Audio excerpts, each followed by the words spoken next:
Okay, aku nak tunjuk cara paling simple untuk buat filter US stock.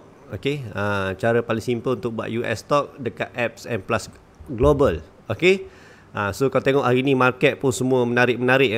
Semua hari ni AMD naik 25%. Okay, Nasdaq pun naik sebanyak 148 poin. Okay, this is the interface dekat M Plus Global. Okay, so macam mana kita nak buat filter dia? Okay, filter dia ataupun screener dia. First kau kena tekan yang dekat atas ni. Okay, dekat atas ni ada dia punya simbol macam ni. Okay, macam funnel ke filter lah. Okay, so you tekan dekat situ. Again, and then you nampak the apps yang macam ni. Okay, dia ada screener. Okay, ni dah set up lah. Yang high quality screener, yang low valuation. And apa yang kita nak buat adalah kita nak guna screener kita sendiri, yang mana dekat bawah ni dia ada create new strategy. Okay, you just tekan dekat create new strategy, and then kita boleh pilih. Okay, kita boleh pilih dia punya kriteria dia. Okay, so yang first kali, yang paling penting saya nak tengok stok. Sebagai contoh, saya nak tengok stok yang volumenya melebihi 1 million. Okay, since dekat sini dia tak ada option 1 million and above. Okay, so kita boleh custom dia. Okay, let's say I nak custom 1 million and sampai 100 lah, 1000 million lah, sampai 1 billion. Okay, just tekan done and then confirm. Okay, and then now kita dah dapat satu filter yang mana dia akan filter all the stock yang mana mempunyai volume yang melebihi 1 juta. Okay, so kita dapat 921 stok. Okay, kalau sebelum ni dia ada 12,000 lebih stok. Okay, so stok yang mana volumenya melebihi 1 million hanyalah 900 lebih. Okay, so kita confirm dekat situ, kita dapat 921. Okay, so apa lagi kriteria yang kita nak tengok adalah kita nak tengok stok ni yang patuh syariah. Of course, dia ada 297 counter yang mana mematuhi syariah lah. Okay, berdasarkan syariah filter daripada third party lah. Okay, ideal rating. Okay, ideal rating.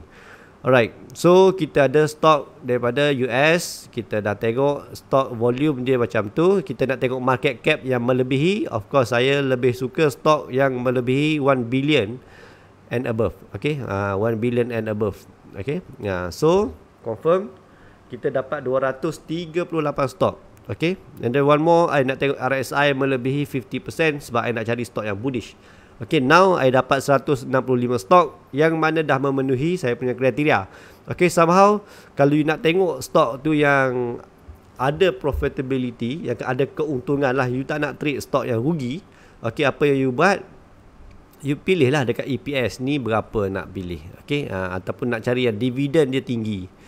Okay, mungkinlah kita pilih yang dividen dia melebihi daripada 5%. Okay, so kita ada 11 je. Okay, tak banyak stok yang mana dia bagi dividen melebihi 5%, ada 11 je. Okay, so let's say lah, yang ni kita nak belajar kan, kita nak tengok je. Okay, kita tengoklah apa stok yang ada. Kita ada 11 stok yang mana dia memenuhi kriteria kita. Okay, yang mana dia memenuhi kriteria sebagai, okay, this is all the indikator yang kita pilih tadi. Okay, stock, dia based on region dekat US. Okay, maksudnya kita tengah filter stok US stock, volumenya melebihi 1 million. Okay, sampai 1 billion lah saya buat. Volume intraday, daily traded volume melebihi 1 million.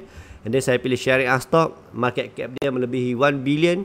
Okay, RSI dia melebihi 50%, and then dividend dia melebihi 5%. Okay, so bila saya tengok result dia, okay, kita ada few stock yang mana biasanya kita pun dah ni Peterson, lepas tu ada BP, ada apa lagi, UMC. Okay, so Pfizer pun ada. Okay, so ni adalah stok yang mana dia mematuhi kita punya kriteria kita. Okay, so kita tengoklah chart. Okay, sebagai contoh kita tengok chart yang macam ni. Okay, kalau you rasa cantik, you rasa based on you punya technical, you agree that this stock akan naik. Okay, so you boleh buat pembelian dengan tekan that button buy lah. Okay, buy atau sell. Itu kita focus on the next step. Just hari ni kita nak tengok, kita nak save new strategy. Okay, this is our strategy. Kita dah pilih. Okay, view result, and then kita boleh save di strategi. Kita boleh namakan dia sebagai contoh stok ni kita nak namakan apa? Strategi kita adalah stok yang dividend, okay, plus volume. Alright, right, confirm. So now kita dah dapatlah stok tu, okay, stok yang dividend and then ada volume. Okay, kita ada 11 stok yang mematuhi kriteria kita. Okay, that's all daripada saya. Okay, semoga bermanfaat.